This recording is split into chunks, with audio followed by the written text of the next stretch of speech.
Pondok Pesantren Al-Basyariah. Pondok Pesantren Al-Basyariah didirikan pada tahun 1982 oleh Buya Dr. Andes Kiai Haji Saiful Azhar. Terletak di perkampungan yang pada zamannya merupakan tempat ulama sohor di daerah Bandung Selatan, yaitu Eyang Cimindi keturunan Waliullah Eyang Mahmud. Pondok yang didirikan dari nol, kita telah menjelma menjadi sebuah lembaga pendidikan yang memiliki luas tanah sekitar 17 hektar. Kamar santri yang asalnya hanyalah gubuk sederhana, kini berubah menjadi puluhan lokal asrama santri untuk kapasitas 2.000 orang. Dengan izin Allah, dalam perjalanan perjuangannya, pondok pesantren ini telah meluluskan para alumni yang tersebar di seluruh wilayah Jawa Barat khususnya dan wilayah Nusantara umumnya. Pada saat ini, Pondok Pesantren Al-Basyariah telah memiliki 4 kampus, yaitu 1. Kampus 1 Cibaduyut, Kota Bandung, Kampus 2 Cigondewa Hilir Margasih, Kabupaten Bandung, 3. Kampus 3 di Arjasari, Kabupaten Bandung, dan yang terakhir, Kampus 4 di Cingkung Kurak, Caringin, Kota Bandung. Eksistensi Pondok Pesantren Al-Basyariah sebagai lembaga pendidikan formal telah diakui oleh negara.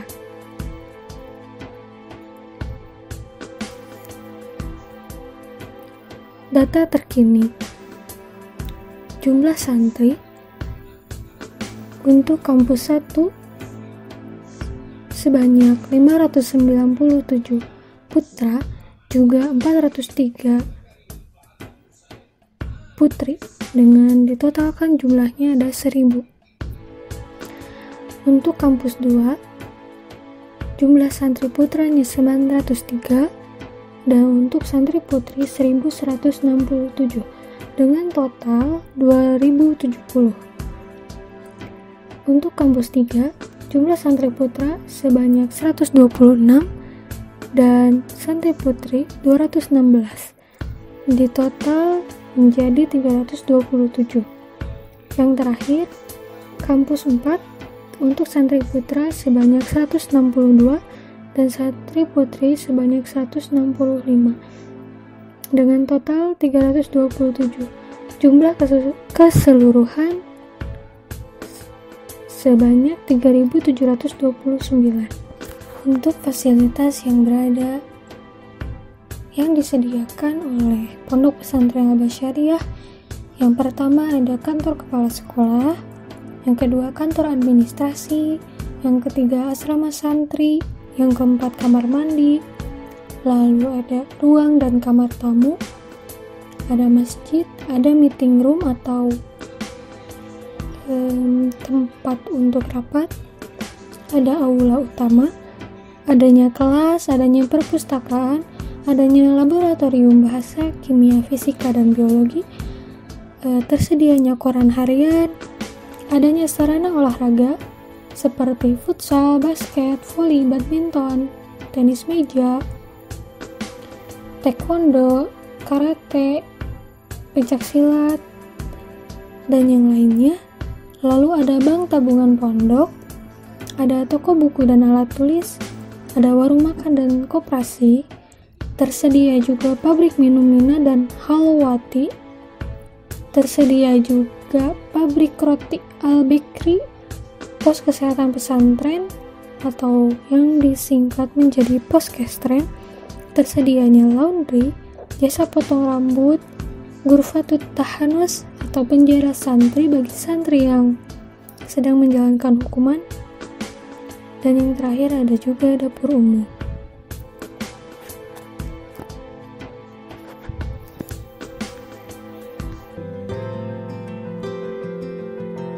Al-Basyariah Kampus 1 Cibaduyut Bandung ini merupakan lembaga pendidikan pesantren yang berkecimpung dalam dunia pendidikan sekolah dasar. Ada program sekolah dasar non-asrama, yaitu para siswa atau siswi yang berada di dekat dengan lingkungan sekolah. Sedangkan yang asrama adalah para santri atau santriwati yang memang kebanyakan dari luar kota atau jauh dari pesantren tersebut.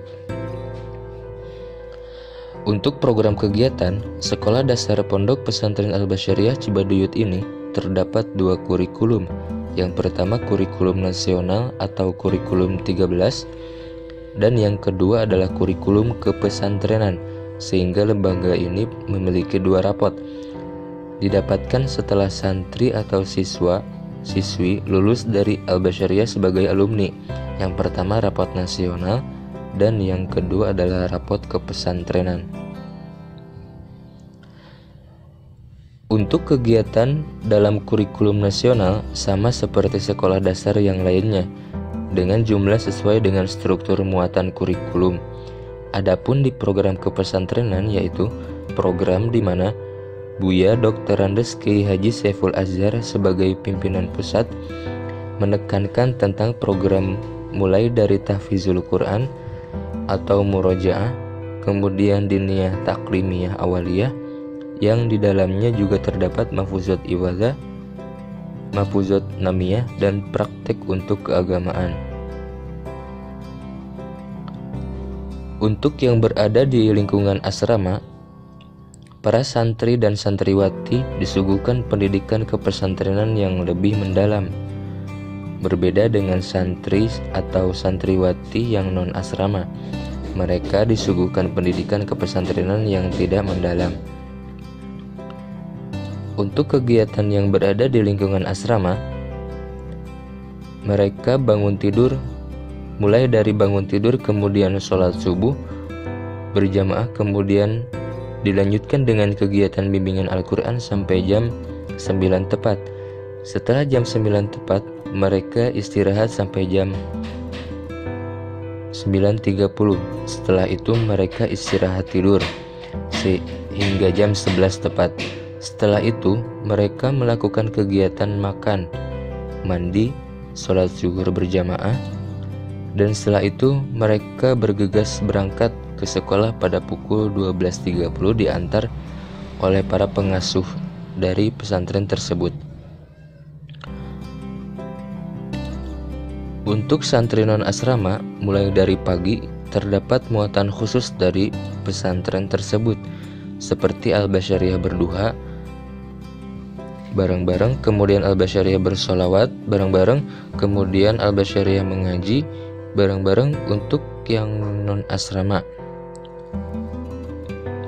Untuk yang non-asrama, program mengaji hanya terdapat pada hari Sabtu saja, mulai dari jam 7 sampai jam 7.30. Itu kegiatan Al-Basyariah berduha. Dari jam 30 sampai jam 8 tepat, itu Al-Basyariah bersolawat.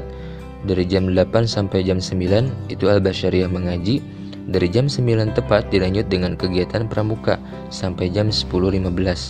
Nah, mulai dari jam 10.30 yaitu kegiatan ekstrakurikuler lainnya. Jadi bisa disimpulkan kegiatan yang terdapat di pesantren Sekolah Dasar Al-Basyariah Cibaduyut Bandung ini merupakan kegiatan yang salah satunya sangat padat.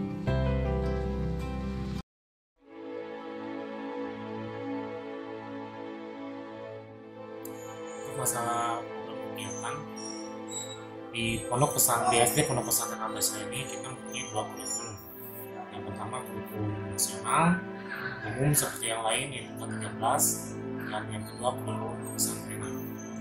Kurikulum kepesantrenan sehingga kita memiliki 2 rapot nanti setelah anak lulus atau keluar dari Al-Basyariah sebagai alumni, memiliki 2 rapot. Yang pertama rapot nasional yang rapot, yang kedua adalah rapot kepesantrenan. Untuk kegiatan di kurikulum nasional sama seperti SD yang lain dengan jumlah sesuai dengan struktur muatan kurikulum. Adapun di program kepesantrenan, yaitu program di mana Buya Dr. Andes Kiai Haji Saiful Azhar menekankan tentang program mulai dari tahfizul Quran atau murojaah, kemudian diniyah taklimiyah awaliyah yang terdapat mahfuzat ibadah, mahfuzat namiyah, dan praktek keagamaan lainnya.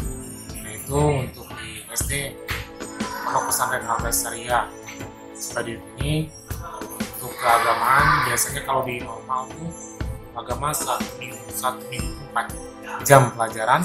Kalau di kami insya Allah di sini 50-50 lah, 50% untuk keagamaan, 50% untuk teknologi.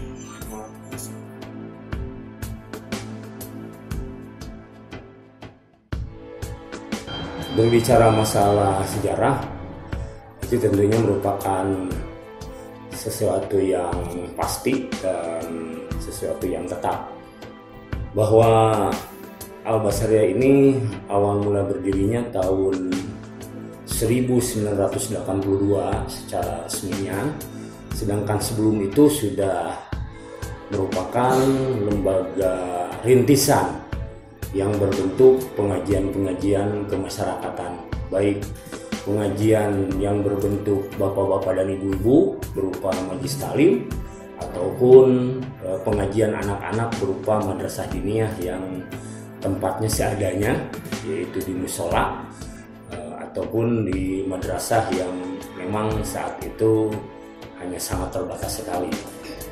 Berangkat dari sana, secara resminya didirikan tahun 1982, dan sebelumnya itu hanya merupakan sekolah masyarakat saja, artinya tidak ada sekolahan atau pendidikan secara formal.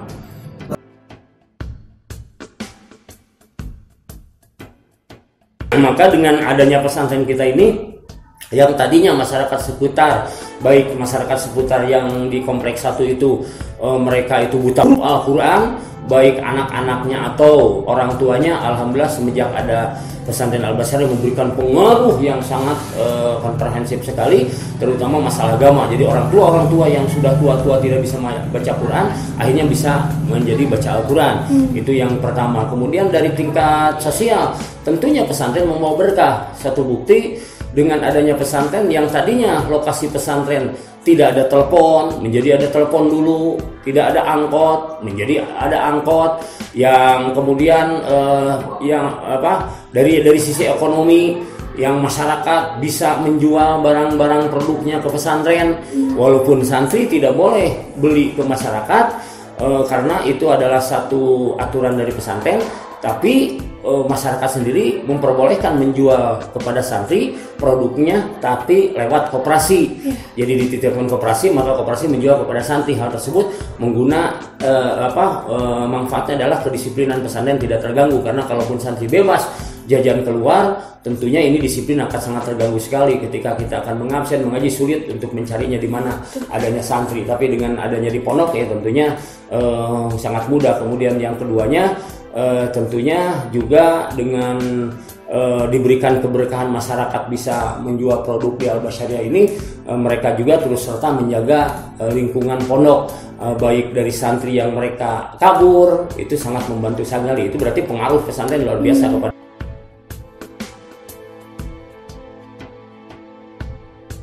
sekarang yang bisa diandalkan untuk khususnya pendidikan agama ya, itu adalah pesantren.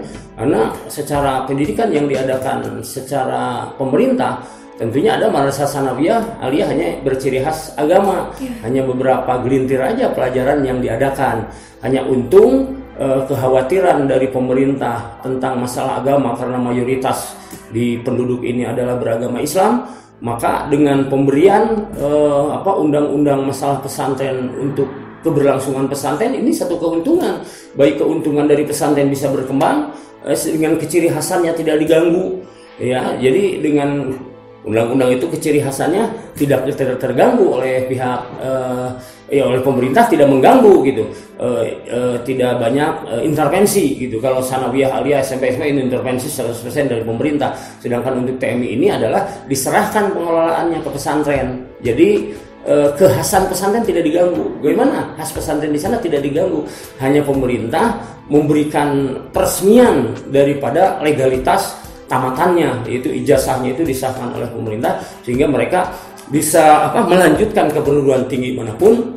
Itu memang didukung sekali, bisa gitu. Kalau dulu pesantren termarginalkan sekali oleh pemerintah, setelah 75 tahun baru diberikan satu keleluasaan dengan undang-undang. Jadi 75 tahun Indonesia udah merdeka, 75 tahun pesantren udah berdiri, ya baru diberikan legalitas